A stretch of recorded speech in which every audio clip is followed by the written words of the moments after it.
प्रिय मित्रों, स्वागत है आपका आपके अपने चैनल स्टडी विद प्रदीप में। दोस्तों, पिछले वीडियो में हमने आपके साथ चर्चा किया था वायरस के बारे में और वायरस के बाद हमने महत्वपूर्ण कुछ इंपॉर्टेंट क्वेश्चन लिए थे वायराइड के बारे में, जिसे आप लोगों ने अच्छे से सॉल्व किया। दो पार्ट हमने करेक्ट किए थे पिछले वीडियोज में मास्टर प्रैक्टिस पेपर के, जो आपके लिए बहुत महत्वपूर्ण है। इसके बाद आज हम लोग थर्ड पार्ट पे चर्चा करने चल रहे हैं, जो कि बैक्टीरिया से संबंधित है और बैक्टीरिया से रिलेटेड कुछ महत्वपूर्ण प्रश्नों को यहाँ पे सॉल्व करने वाले हैं।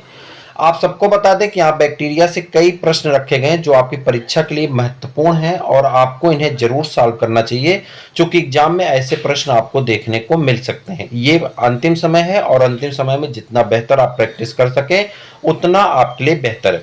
चलिए बात करते हैं कुछ महत्वपूर्ण प्रश्नों पे। उसके पहले एक छोटी सी रिक्वेस्ट है, चैनल पर नए तो चैनल को सब्सक्राइब कर लीजिए, अपने मित्रों को शेयर कर दीजिए। बिहार शिक्षक भर्ती के लिए क्लासेस आपकी स्टार्ट कर दी गई, आप जरूर उसका आनंद लें जो आपके लिए लाभदायक। चलिए स्टार्ट करते हैं। पहला प्रश्न यहाँ पे, match of the following pair, nitrogen fixing bacteria, nitrification और डीनाइट्रिफिकेशन। यहाँ पे आगे दिया गया है तीन चीजें, नाइट्रोसोमोनास एंड नाइट्रोबैक्टर, यहाँ पे थियोबैसिलस एंड द स्यूडोमोनास और एजिटोबैक्टर एंड क्लास्ट्रीडियम। ये आपको दे दिए गए। अब यहाँ पर कोड पूछा है कि किस कोड का किससे के साथ मैचिंग हो रही है। अब इसको डायरेक्ट हम लोग करने के लिए हम आपको बताते हैं रिपीटेड एंड रिलेटेड के फार्मूले के हिसाब से, यानी आर स्क्वायर फार्मूले के हिसाब से आपके एग्जाम में प्रश्न रिपीट होते हैं। इस फार्मूले को अगर आपने अच्छे से सॉल्व कर दिया तो आपके 10% प्रश्न अपने आप सही हो जाएंगे, इस बात का भरोसा है। जो आपने तैयारी किया है उसमें आपको 10% यही जो एक्स्ट्रा आपके बढ़ेंगे ये आपके सिलेक्शन के लिए बहुत महत्वपूर्ण हो जाएंगे। तो पहला प्रश्न आपके सामने है, नाइट्रोजन N2 यानी नाइट्रोजन फिक्सेशन के लिए एजेटोबैक्टर और क्लास्ट्रीडियम इंपॉर्टेंट है, जो आपके वहां पे किसी ना किसी लाइन में दिया गया था। उसके बाद दिया गया है नाइट्रिफिकेशन। नाइट्रिफिकेशन के लिए कौन रिस्पांसिबल है, तो नाइट्रिफिकेशन के लिए अगर रिस्पांसिबल है नाइट्रोसोमोनास और नाइट्रोबैक्टर। डीनाइट्रिफिकेशन के लिए कौन रिस्पांसिबल है, तो आप कहेंगे थियोबैसिलस और स्यूडोमोनास, ये डीनाइट्रिफिकेशन के लिए रिस्पांसिबल है। अगला प्रश्न जो आपसे पूछा गया है वो प्रश्न है, food poisoning is caused bye, food poisoning किसके द्वारा काज किया जाता है, यानी फूड पॉइजनिंग किसके द्वारा होता है। तो सबसे पहले तो बैक्टीरिया के द्वारा होता है, लेकिन अब यहाँ पे बैक्टीरिया की कॉलोनी दिया गया, बैक्टीरिया की स्पीसीज जीनस दिए गए हैं, तो आप यहाँ बता देंगे फूड पॉइजनिंग जो होती है, फूड पॉइजनिंग होती है क्लास्ट्रीडियम बोटुलिज्म के कारण होता है, जो कि बैक्टीरिया है। क्लास्ट्रीडियम बोटुलिज्म के कारण होता है जो कि बैक्टीरिया। देखिए यूपी में कई बार ये प्रश्न पूछा जा चुका है और प्रश्न अलग अलग राज्य में अलग अलग जगह रिपीट होते हैं, ये आप याद रखिए। इंपॉर्टेंट प्रश्न है, आपको भी मजा आएगा, आपके भी लिए इंपॉर्टेंट होगा। देखिए, food poisoning is caused by the clostridium botulinum. This disease is known as the botulism disease. इस डिजीज का नाम क्या है, बोटुलिज्म डिजीज कहा जाता है इसे। और स्वेलिंग ऑफ टंग, इसमें टंग आपकी फूल जाती है। Double vision and respiratory paralysis and main symptom to the disease, ये तीन इसके मेन सिम्टम है। इसके बाद कह रहा है, it is rod shaped gram positive anaerobic, rod shaped gram positive anaerobic endo spore forming bacteria. कह रहा है ग्राम पॉजिटिव बैक्टीरिया है, ठीक है, ग्राम पॉजिटिव है और रॉड शेप्ड है और ये इंडोस्पोर डेवलप करने वाली बैक्टीरिया होती है। उसके बाद पूछ रहा है, कॉलीफेज 5174 में क्या होता है, सिंगल स्टैंडर्ड डीएनए होता है, तो आपका ऑप्शन सिंगल स्टैंडर्ड डीएनए होता तो आपका ऑप्शन हो जाएगा कहाँ पे, अरे डबल नहीं, सिंगल स्टैंडर्ड डीएनए होगा तो ऑप्शन हो जाएगा option number A, single standard DNA पाया जाता है। ठीक है, क्या पाया जाता है, सिंगल स्टैंडर्ड डीएनए पाया जाता है। डिटेल देखते हैं, यहाँ पे दिया गया है, कह रहा है कि कॉलीफेज 5174 process single standard DNA in the genetic material.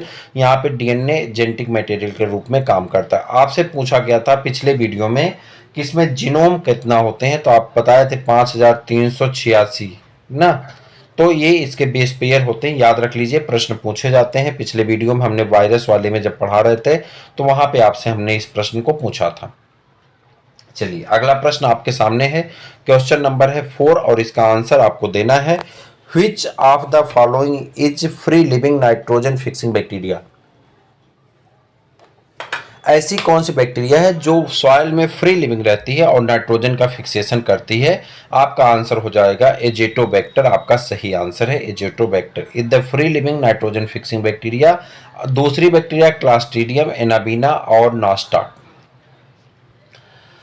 मेथेनोजेनिक bacteria belonging to the group. Methanogenic bacteria class 11 से लिया गया आपका ये प्रश्न है। मेथेनोजेनिक बैक्टीरिया आर्की बैक्टीरिया में बिलोंग करती हैं। किससे बिलोंग करती हैं? आर्की बैक्टीरिया से बिलोंग करती हैं। Methanogenic bacteria belong to the group archaebacteria. The bacteria of these groups are characterised by their ability to produce methane under anaerobic. Anaerobic condition में ये मेथेन गैस का उत्सर्जन करते हैं। किसका उत्सर्जन करते हैं? मेथेन गैस का उत्सर्जन करते हैं। आर्की कंस्टिट्यूट, आर्की का मतलब होता है domain and single celled micro these microbes archaea singular archaean of the prokaryotes. Archaea were essentially classified of the bacteria received in the same and archaebacteria in the archaebacteria kingdom classified in the outdated. Which of the following is the free living anaerobic bacterium capable of nitrogen fixing? कह रहा कौन ऐसा है जो free living है, nitrogen fixing में जो है कैपेबल है, यानी नाइट्रोजन फिक्सिंग के लिए कैपेबल है, लेकिन है क्या? फ्री लिविंग है। ठीक है, तो क्लास्ट्रीडियम बैक्टीरिया जो है फ्री लिविंग है और यहाँ पे नाइट्रोजन फिक्सिंग में कैपेबल होती हैं। Clostridium is the free living anaerobic bacteria which are capable for the nitrogen fixation.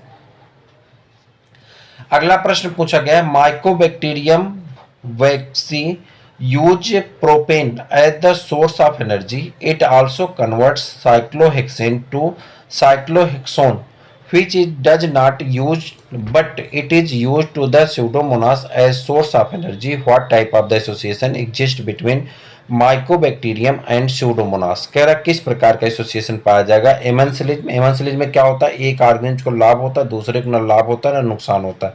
कॉमनसिलिज में एक को लाभ होता है, दूसरे को न लाभ होता है न नुकसान होता है। ठीक है, मुचुलिज में दोनों ऑर्गेनिज को लाभ होता है और इसका तो कोई मतलब ही नहीं है। लेकिन आपसे पूछा जा रहा है कि यहाँ पे कौन सा एसोसिएशन पाया जाएगा, तो आप कहेंगे यहाँ पे कॉमनसिलिज में पाया जाता है। एक ऑर्गेनिज का लाभ होता है, दूसरे का न लाभ होता है न नुकसान होता है। ठीक है, but benefited other are benefited are not. कह रहा दूसरे को ना तो लाभ है ना तो नुकसान है। अगला प्रश्न आपसे पूछा गया है कि विच of the following is the free living nitrogen fixing bacteria? कौन ऐसा है जो मिट्टी में पाए जाने वाली free living nitrogen fixing bacteria है?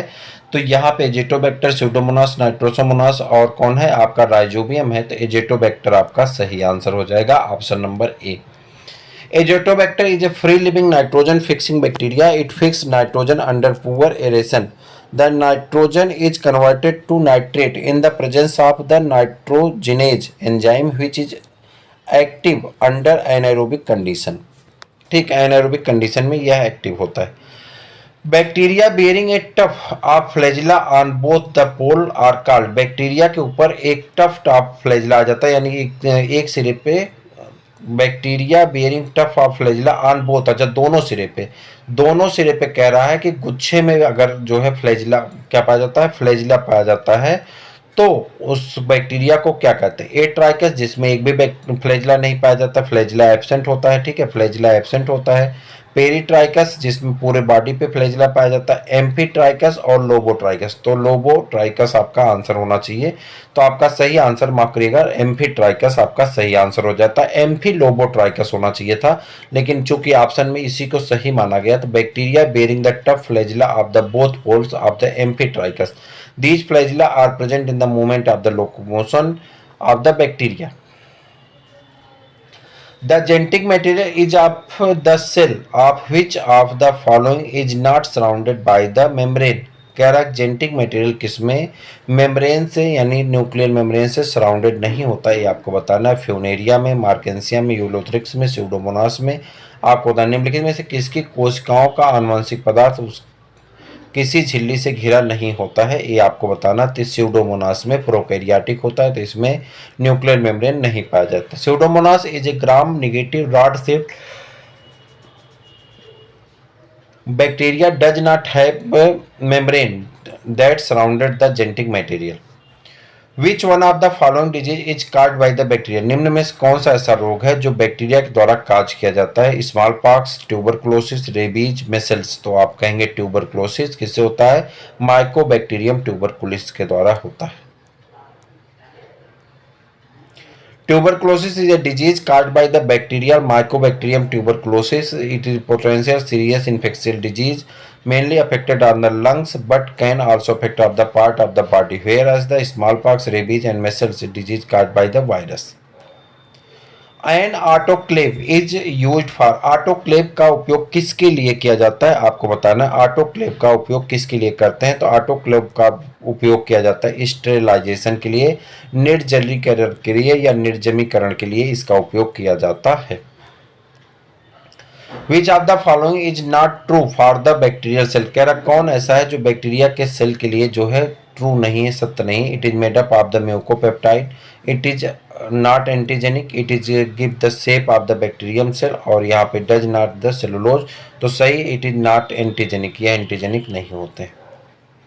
कह रहा the bacterial cell wall is the characteristic of the plant kingdom, the cell wall is composed of the cellulose and so the fibriller structure, it is made up of the peptidoglycan and mucopeptide, it is not the antigenic, यह antigenic नहीं होते। आगे आ जाइए। विच of the following disease is caused by the bacterial pathogen, निम्नलिखित में से कौन सा रोग जीवाणु द्वारा उत्पन्न होता है, तो आप कहेंगे fire blight of apple, club root of the crucifer, yellow vein mosaic of the bhindi, little leaf of the brinjal, तो सही आंसर हो जाएगा फायर ब्लाइट ऑफ एप्पल, आपका दक्षिण का डंगवारी रोग। Fire blight of the apple is a common and very destructive bacterial disease of apple and pears. This disease is caused by the Irvins amylovora. Irvins amylovora के द्वारा यह disease cause किया जाता है होता है, ठीक।